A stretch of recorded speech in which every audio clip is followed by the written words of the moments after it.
Hey guys, welcome back to the Easton Training Center at Crossfit ETD from Georgia with Olympic posture, and we're going to be going over the butterfly variation of the pull-up today.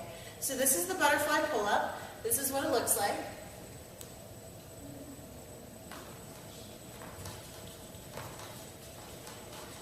That's the variation that we're going to go over.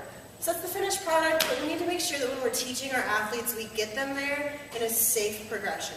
So we're actually going to start with our PVC pipe.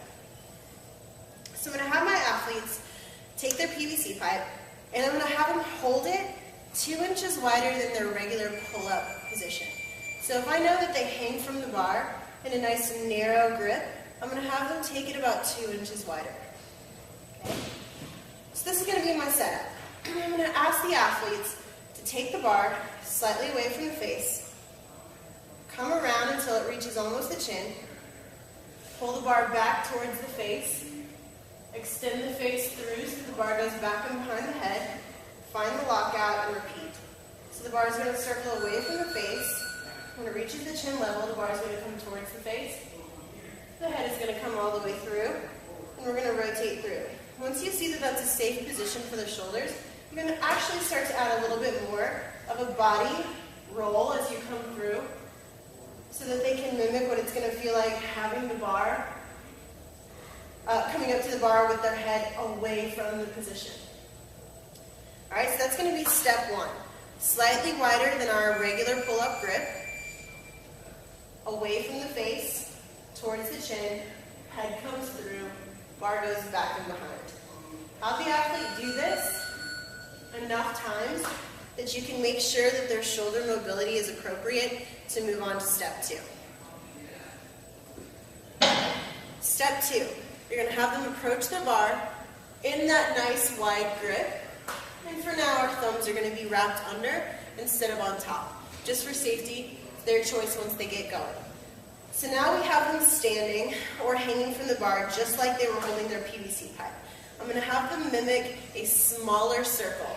So I'm going to have them mimic as if I was taking the bar away from the face, head around and up and through, and back around.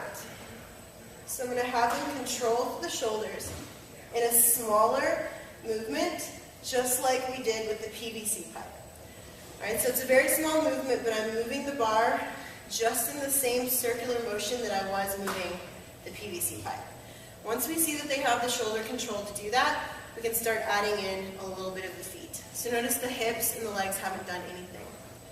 So for step 3, we already know they have the shoulder mobility with the PVC pipe. We know that they can control that in a hanging position.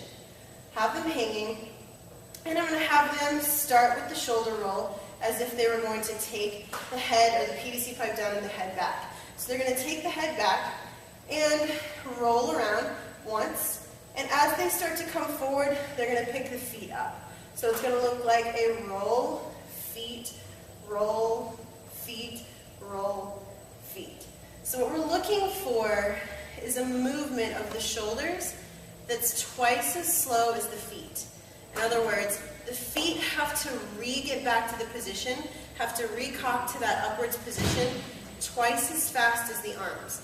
So you're going to make sure that they have that control before we actually start to get that joint mobile. So we're going to start with the head forward and the feet back. We're going to kick the feet forward, bring the head back, and reset. And we're going to have them do that 5 times. Alright, it's not as fun as going straight into it. You can start to get that weird pull pain in the back if you allow your athletes to go into this too quickly. After that, we're going to let them start to go a little bit higher, but we're not going to ask them to take their chin all the way up to the appropriate height. So I'm going to bring my feet up, I'm going to bring my head forward, I'm going to give myself a little dolphin kick, and continue into that circle. If they're able to string it together, that's fine, or they can start with their head forward, their feet back, give me one little kick, and reset. What we're looking for in this portion is after they kick, you're looking for their ability to let the head come in front of the bar. If they drop straight down, then the shoulder's not going to be able to reset. Okay? So we're on step 4. We're going to start with the feet back this time. Head forward, I'm going to give a little dolphin kick forward, let the head come back, and all the way through to finish. Once we see that they have the ability to swing forward, we're going to let them do one pull-up at a time with the full kick. So they're going to start with their shoulders forward, back, and their head forward, feet back. They're going to get a full dolphin kick. The dolphin kick is going to be forward as the head comes back and extremely far away from the bar. Then we're going to allow them to reset the feet as the head comes all the way in front of the bar and comes down. So it's going to look like this. Shoulders back, head forward, feet are back. I'm going to give one kick and fall through. Again, looking for their ability to kick back into the pull-up and then reset by falling all the way forward. All right, so now we have a drill where they do little ones for shoulder mobility and where they do one for height. All right, so you're going to ask them to do a couple sets of the little ones and then individual ones to make sure their shoulders are ready.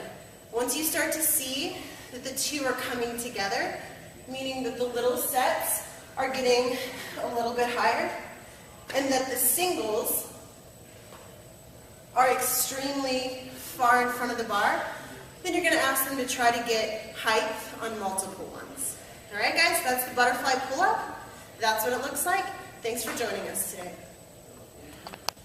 Hey guys, let's look at two things from the side angle. Once your athletes have the shoulder stability and you know that they're getting the rhythm, we need to make sure that they're approaching the bar as they're coming up into the pull-up at a backwards angle. So we need to make sure that as they're coming up, they are a foot away from the bar or so. So they have to get used to getting that parallel, or breaking the plane of that pull-up away from the bar.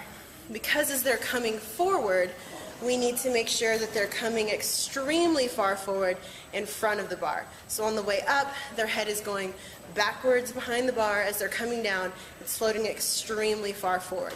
The other thing to notice is that the shoulders move twice as slow as the feet. So as soon as we kick the feet, we get the power that we need, use it, and continue to use it as the feet come back up into position. So the feet kick, the shoulders use it, the shoulders continue to move forward, the feet are already back in position. So if you're going to think about it as a tempo, it's going to be a kick, recock, slow down. Kick, recock, slowly float down.